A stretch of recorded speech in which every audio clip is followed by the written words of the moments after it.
Welcome to the All Things Energy podcast. We're here to power up your understanding of the energy industry with some electrifying topics and some always stellar guests. And with that being said, we're going to jump right into it. I am super excited to get to welcome today Cameron Irwin, the owner president of Mears Mazda here in Lubbock, Texas. Cameron, welcome to the All Things Energy podcast. Yeah, thank you. I'm excited to be here. This will be a lot of fun. I am too. I'm super excited to kind of jump into this industry because there's all sorts of curiosities I have. Watched you grow your business and what you guys are doing. So I look forward to hopping into it. So I'm just going to kind of start with, I always love the arc of someone's journey, especially business journey as a fellow business owner.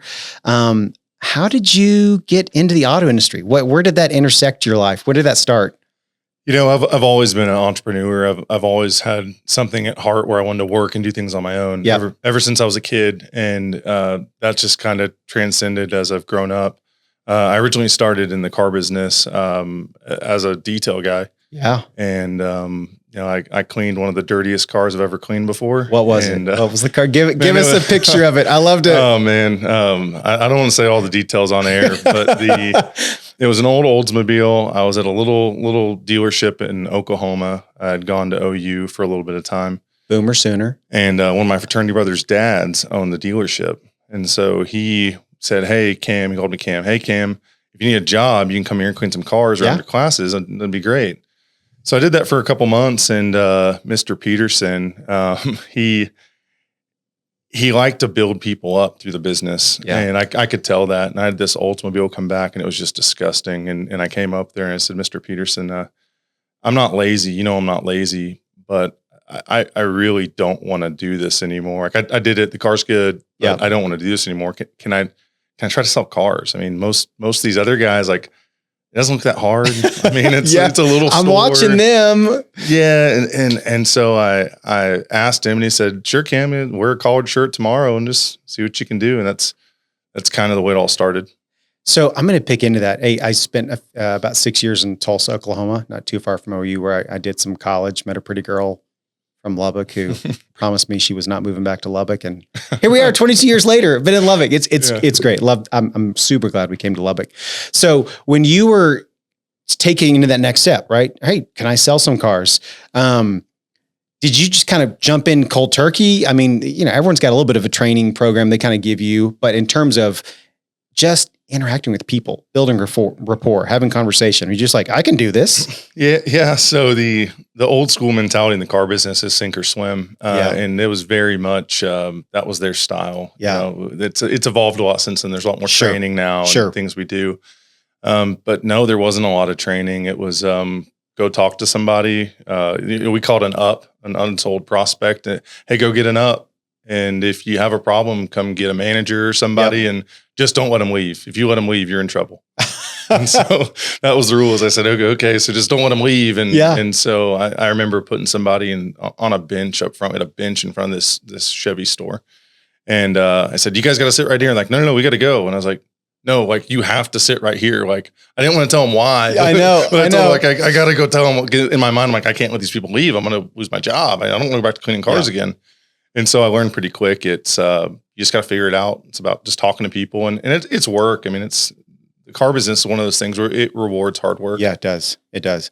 You know, I say this a lot because I've been in, you know, real estate sales, brokerage. I mean, I feel like my whole life I've done sales, which as an owner entrepreneur, that's all you're doing. You're selling. Yeah. And I tell young people a lot. I'm like, in my opinion, I don't know that there's a better skill set to learn. And I don't think a lot of people think about sales as a skill set, but it is. It's a skill. It's a learned skill set. Absolutely. It's a cultivated skill set. Some people may have a little more natural people skills, but the skill set of learning to listen, communicate, ask questions, provide value, show vision, it is to me, it is applicable almost in every facet of life. Yep.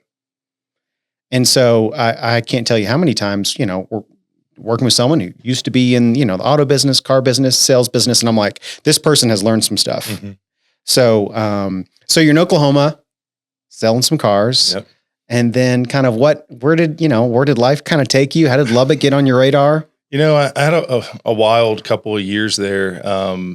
a lot of family things were going on. I was raised by my mother. She got very sick. And so I had moved home to try to help out with things there. I have an older brother. He was at school playing soccer on a scholarship. And so it was important for me to be around. And then he moved back to Dallas.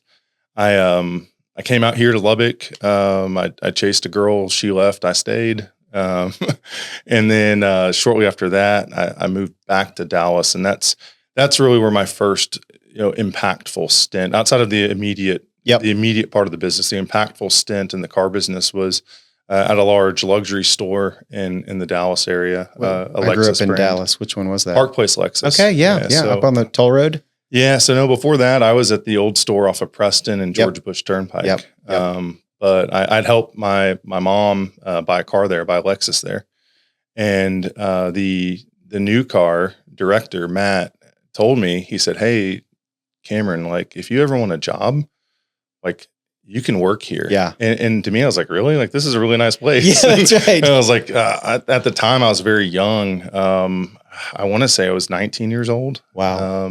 Maybe 18ish, 19. And I asked him, for real, can I come do that? And he said, absolutely. So a week or two go by and I think, oh man, Matt just messing with me. Yeah. And then I reach out and he said, no, you need to talk to Jamie. She's the HR person. Well, come to find out, I was one of the youngest people that Park Place had ever hired in sales. They just don't do that. Yeah. And even on day one, I met a guy and he told me, he said, I've been trying to get a job here for 4 years. Wow. And I'm like, do I tell the guy that that my mom bought a car here not too long ago? And so it was a great organization, a really exciting place to be a part of. Yeah.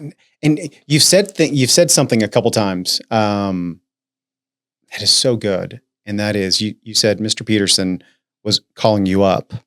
And you didn't use that exact same language, but in essence, what I heard is someone was calling you up, giving you an opportunity. And I just think so many times in life, as leaders, as owners, I think part of what we do, whether they're connected to our organization or not, and often they are, but it's this opportunity to go, man, I see potential here. Right. Now you have to do your part. You got to show up, you got to work hard, you got to sweat, you got to put in the work, but I want to call you up because what I see in you, what I believe in you. And that element, that relationship, that calling up, lives are changed. Mm-hmm. Like literally, I remember my first job in Dallas, down right across from Love Field Airport at Bob Jackson's Lemon Avenue Pottery Garden Center. I was 14 or 15. It was a buddy of mine from high school. His dad owned the store. And the same thing was happening. I ended up working there all the way through high school. And Bob Jackson was incredible. And I did all sorts of work, started getting into sales, but there was this constant belief in calling up. I had to work my butt off. But that season was so formational for me. Yep. So when did you kind of transition back into Lubbock? And then obviously kind of Mears came about. How did that take place? Yeah. So I came back to Lubbock. I was at the Lexus store for a couple of years. I came back to Lubbock. My mom was in better health. Yep. I originally had wanted to be an attorney and I was going to school and I didn't want to take any loans out. I've never had any debt on anything. Yep. And I was like, man, if I could just sell cars while I'm going to school, like I know I can make pretty good money. I've done this before. That's right. And the more I started doing that, I was like, dude, I just think the car business is for me. Yeah. I think that whether I'm an attorney or a car salesperson, people are going to think I'm a liar and they're not going to like me anyways. Yeah, and so this requires a lot less. Spend a lot of money, a lot of energy in this law school thing that I may not like. I don't know. Yeah. So I ended up just doing that. I worked at a Ford store here for 9 years, and then had a great opportunity with the Mears family, and kind of right place, right time. Yeah, I left the Ford store. I didn't really know what I was going to do. I told my wife and kids I was retired for like 4 months, and obviously I wasn't retired at that time. Yeah, but I just was waiting for the right opportunity, and then it came up. Yeah, man, that's so great to hear. And so now, in your role, how many people are in the Mears organization that you lead and oversee, team members, employees, et cetera?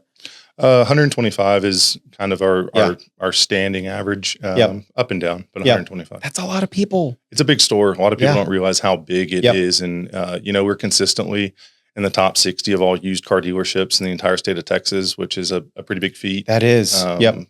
We move a lot of cars. And I could get into the weeds on this. We won't go too deep on it, but this is my business brain just out of curiosity.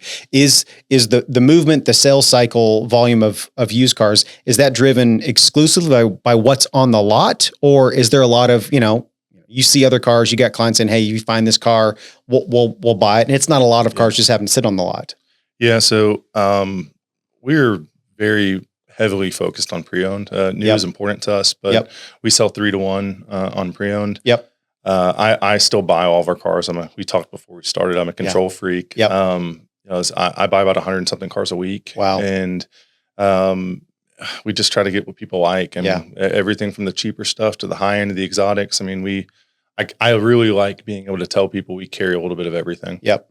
And this question probably has a much longer answer. We could probably talk for a long time about this, but how did you cultivate? Because I'm going to say something that I think has impacted my business career, and that is when you can figure out what the customer wants. Like I kind of go, who's got money, and what are they willing to write a check for? What product? What service?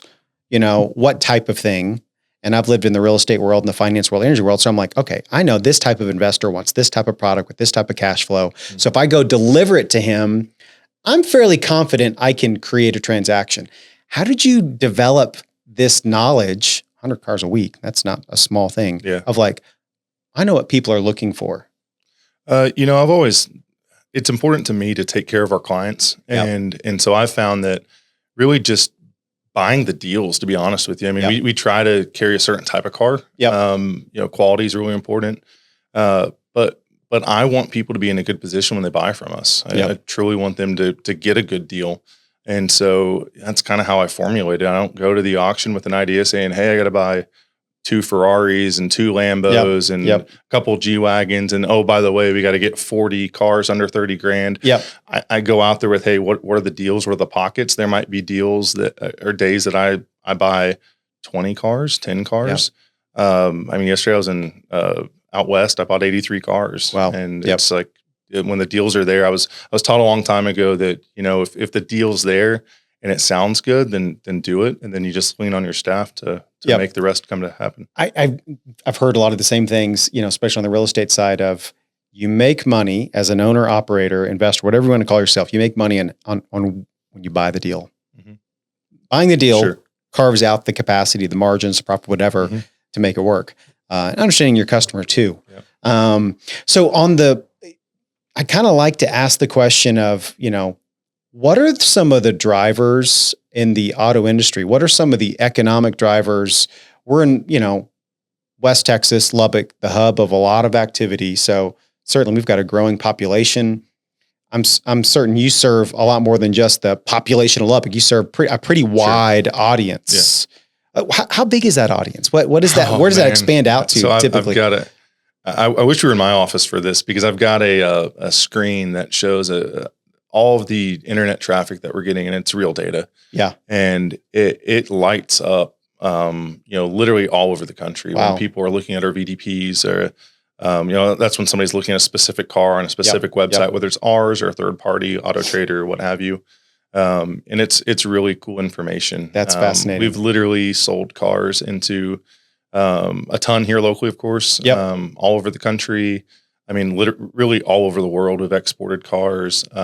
We've done some crazy deals. So it's always fun. So you just hit it right there. Obviously, the internet, the ability to expose your product to anyone, virtually, literally anyone, expands your capacity. Yeah. So what percentage of your transactions and sales comes from, we'll say, a West Texas-ish, Eastern New Mexico, more geographically located? Is that 60, 70%? I'm just kind of curious. Yeah. So I'm trying to keep it around. I feel if we dip below about 75% I specify our area of responsibility as, 150 miles from here.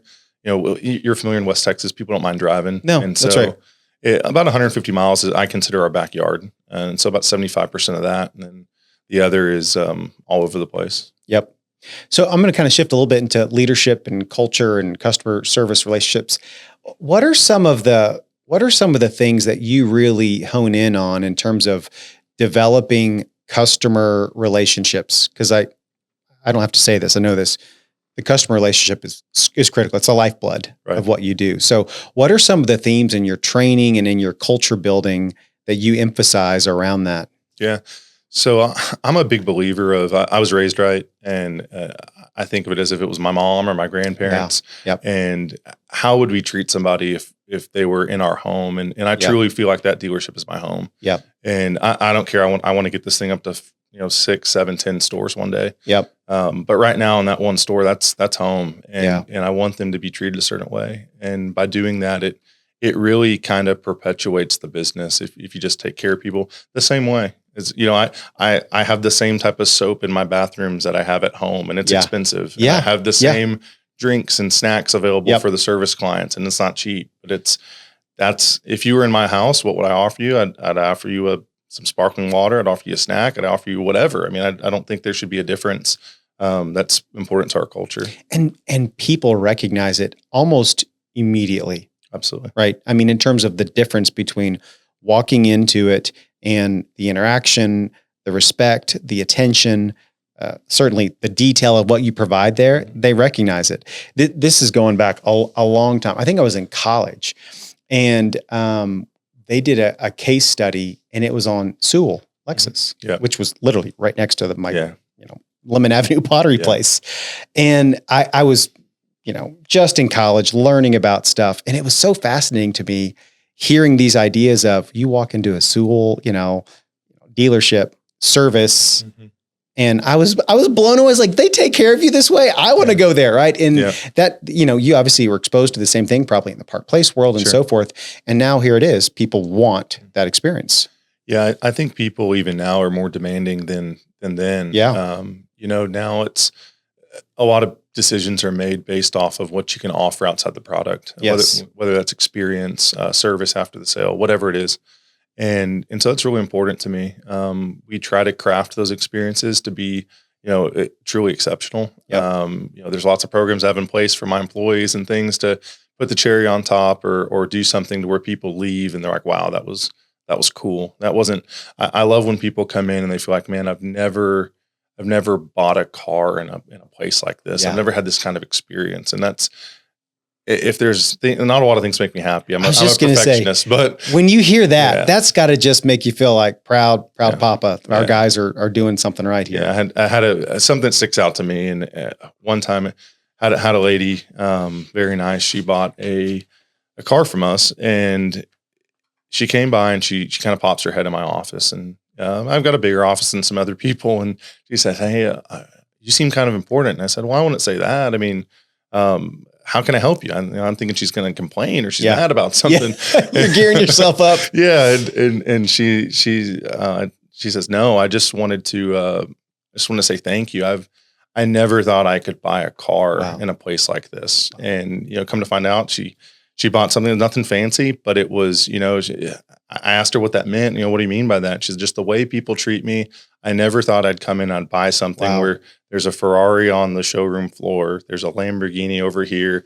The way that I've been treated, I never thought I'd be able to do that. And it was special to hear. So that's been impactful. Man, I think of those moments, and it's like there's the financial reward that comes from working hard. And that's awesome. We have some financial opportunity to take care of our families, invest in the future, but people and that type of reward that you've just kind of created this experience.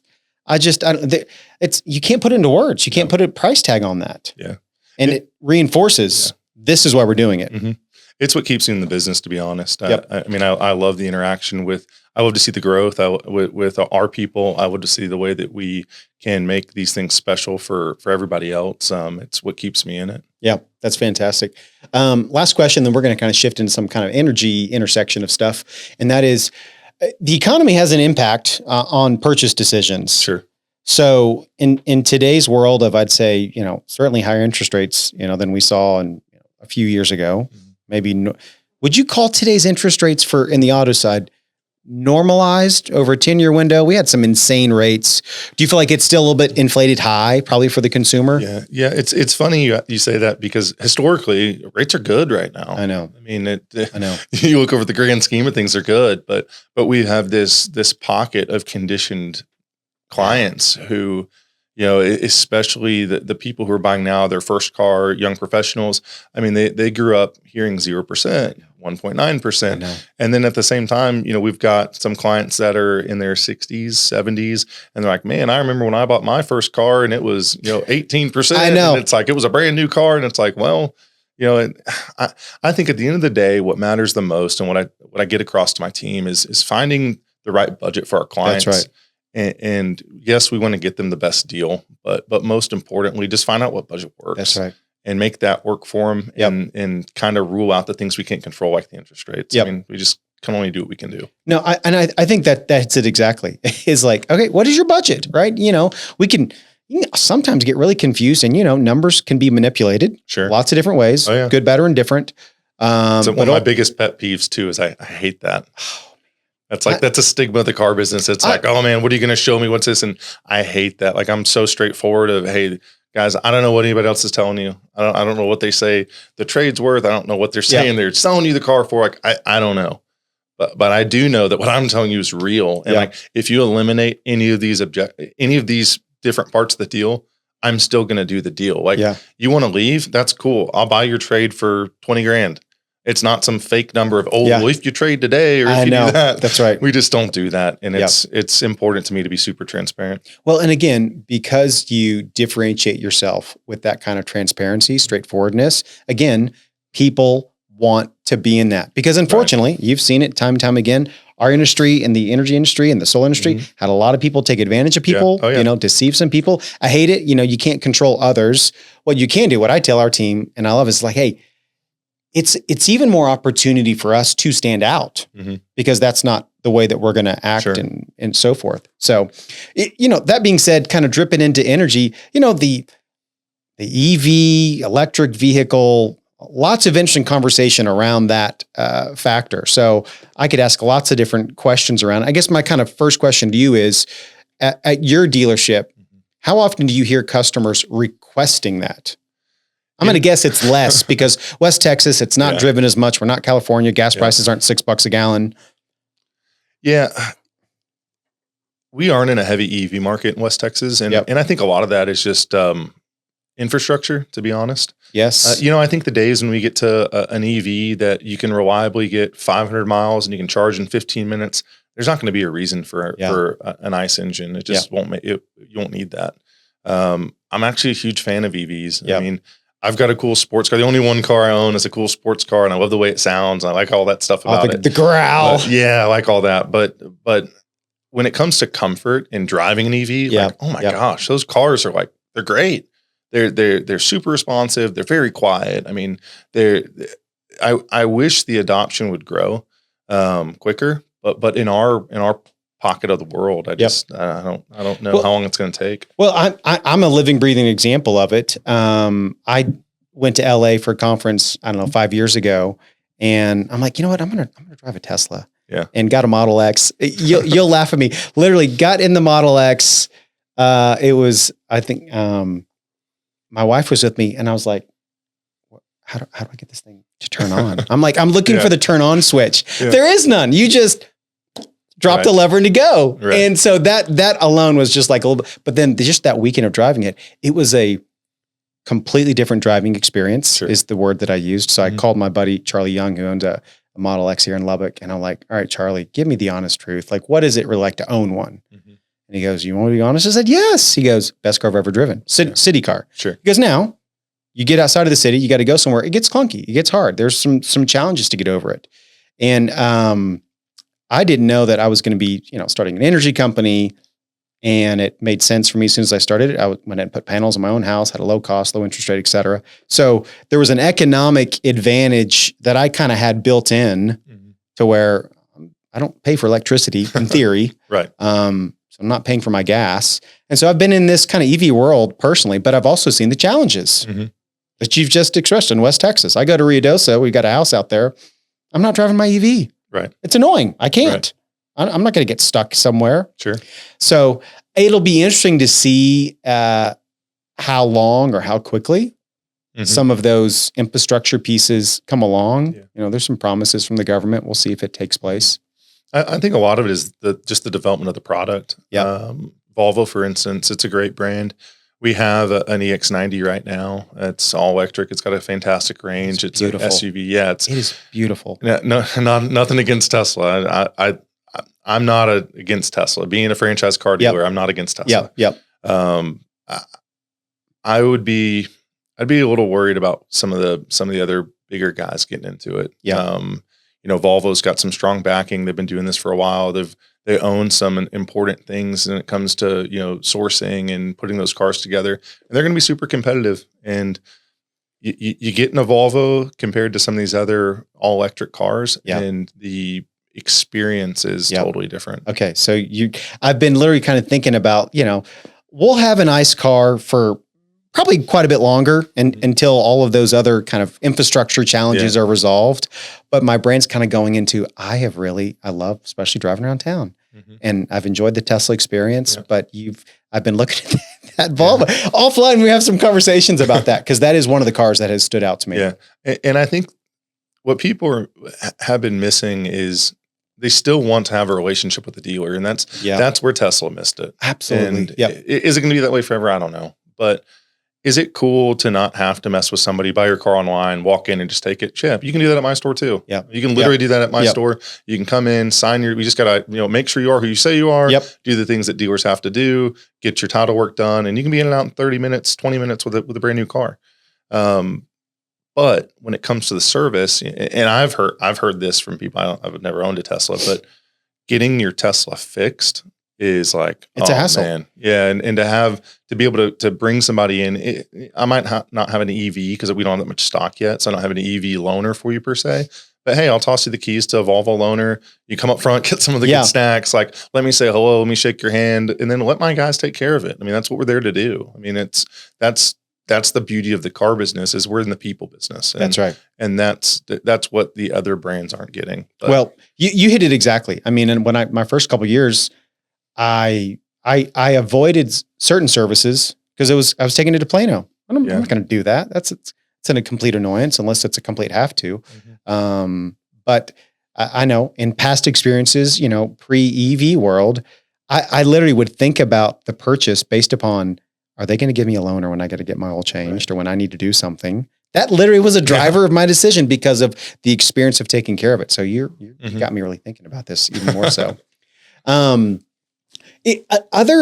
kind of even asked this on the operational side of your business, right? Not just in the electric vehicle sales side, but energy, cost of electricity as an owner operator, your bottom line, your expense. Have you seen that impact?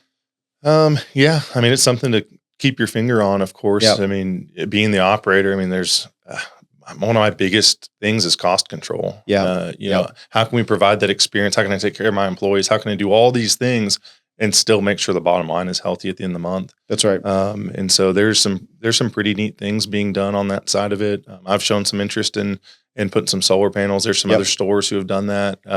I think any way to help, save some money. That's it. And then also, it's cool to be a part of that stuff. I mean, there's some excitement of saying, oh man, I think that some bragging rights of, man, I cover X amount of my bill with this, or that's kind of cool. So that's something interesting. And I'll be, that was probably what got me interested in really saying, okay, let's roll a business out there where we can provide these, what I call them just solutions. Cause it hit me as like every business has an energy electric line item cost. It's not going away.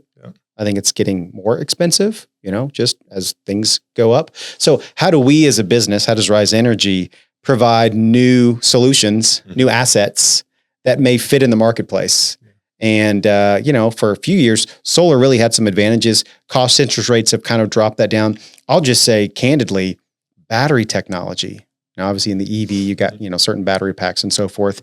On the real estate side of the business or the commercial side of the business, we're working with an energy provider that is literally installing next to a dealership, next to a facility, these large scale commercial batteries, which offer backup services and paying their customers thousands of dollars a year, almost as a revenue as a site license, like a cell phone tower lease. Yeah. They're paying their customers thousands of dollars a year to put these batteries on site and then kind of dropping their energy contract prices. It's a fascinating solution. Yeah. Never seen that before. We got the right relationship. And so we're literally kind of going around, the marketplace saying, hey, could I pay you several $1,000s a year to put this on site, lower your cost of energy, add revenue, and then give you backup power? So again, it's just a solution tool of trying to help cover cost. Mm-hmm. So it's fun to be in the marketplace and try to find those things. Mm-hmm. You're probably constantly seeing these little nuances you can offer customers experience-wise. Sure.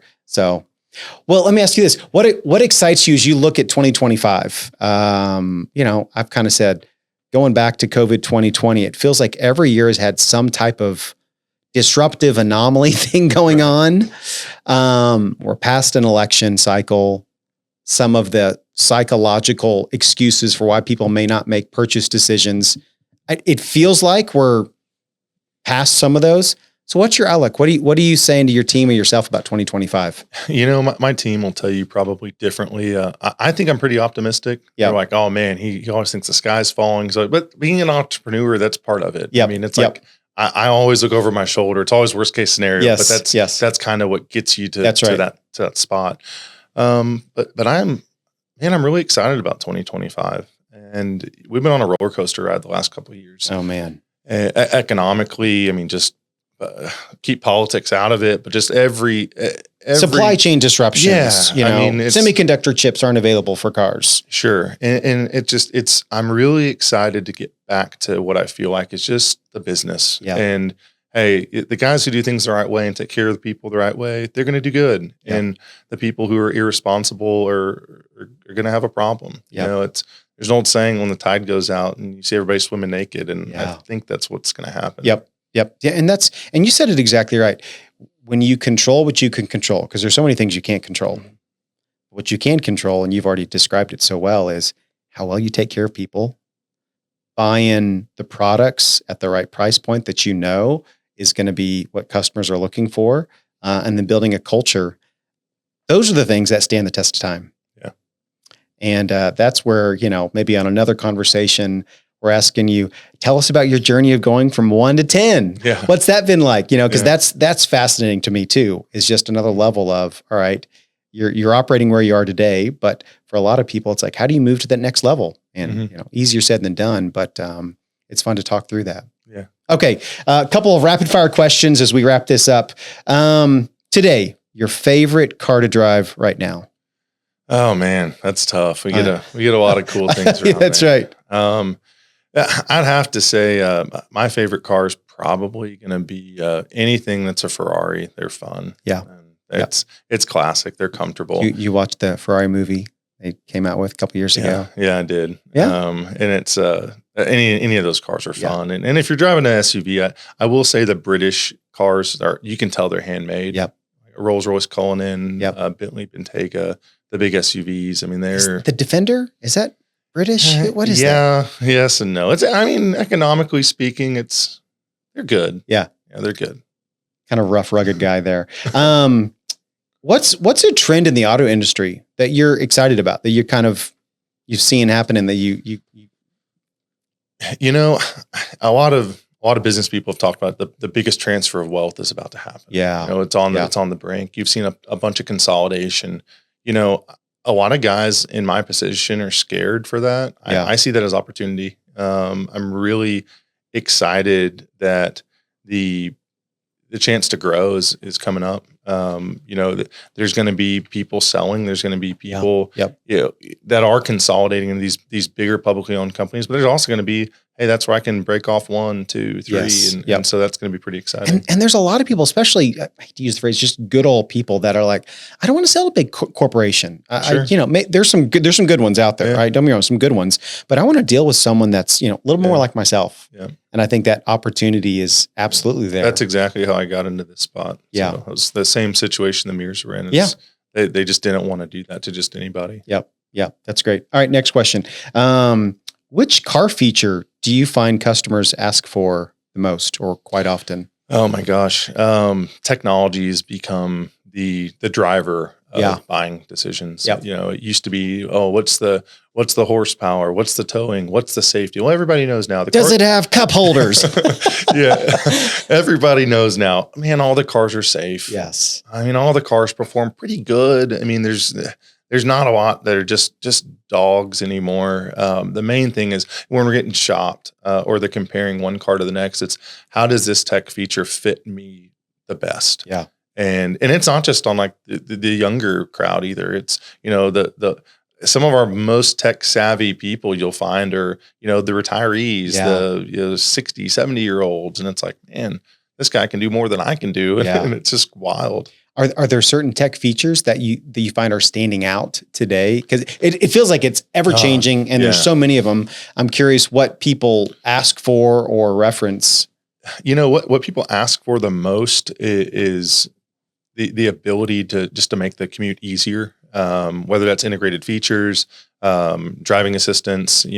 One big thing with Volvo is they bought LiDAR, the company, a couple of years ago, and that's going to be really cool. Like, dude, your Tesla drives good with its steel, but this radar is literally scanning that road with a laser. I mean, hundreds of thousands of times a second. Yeah. And the data that comes from that is unbelievable. And the experience, I've driven that car. I got to drive it with the full self-drive. It's not activated yet, but it's unbelievable. Okay. So a stat I heard on the full self-driving that just blew my mind. And it actually makes sense. I don't know if it was Tesla or it was an independent third party that kind of rolled out normal driven human being cars, accident once every 30,000 miles, somewhere in that category. It was interesting. They highlighted Tesla being driven by human driven was once every maybe 60,000. So it was a decent little jump. Mm-hmm. But when it was turned on into autonomous driving and whatever that turn on feature was, and they tracked, it was a 10x improvement in safety. 10x from 30,000 to 300,000. Yeah.